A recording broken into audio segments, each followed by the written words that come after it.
I'm Annette Pasternak, the Stop Skin Picking Coach, and today I'm going to show you a fun replacement behavior. So if you do skin picking and it bothers you, especially if you pick scabs, if that's something that you just enjoy the feeling of or whatever, but you don't want to do it really, then this is a fun option for you.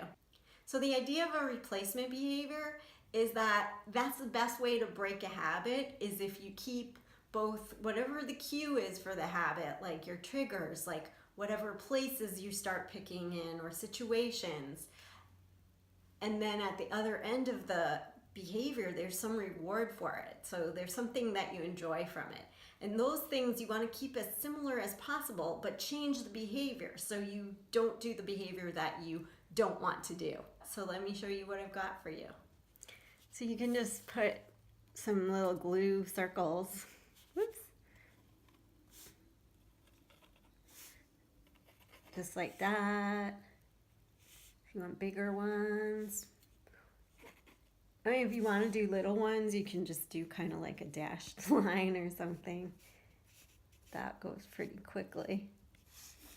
Yeah. Or you could do really big ones. I don't know. Whatever you prefer.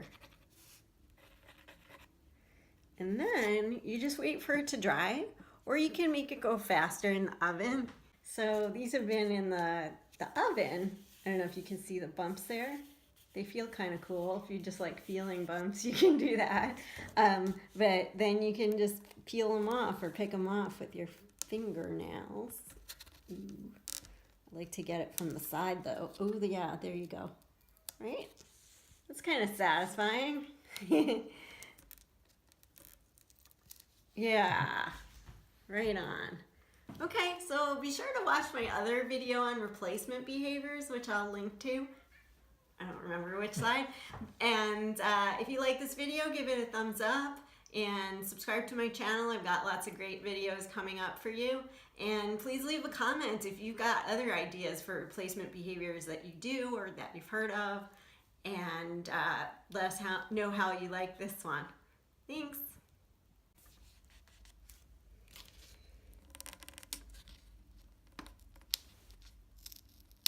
Ooh, that's a pretty good one.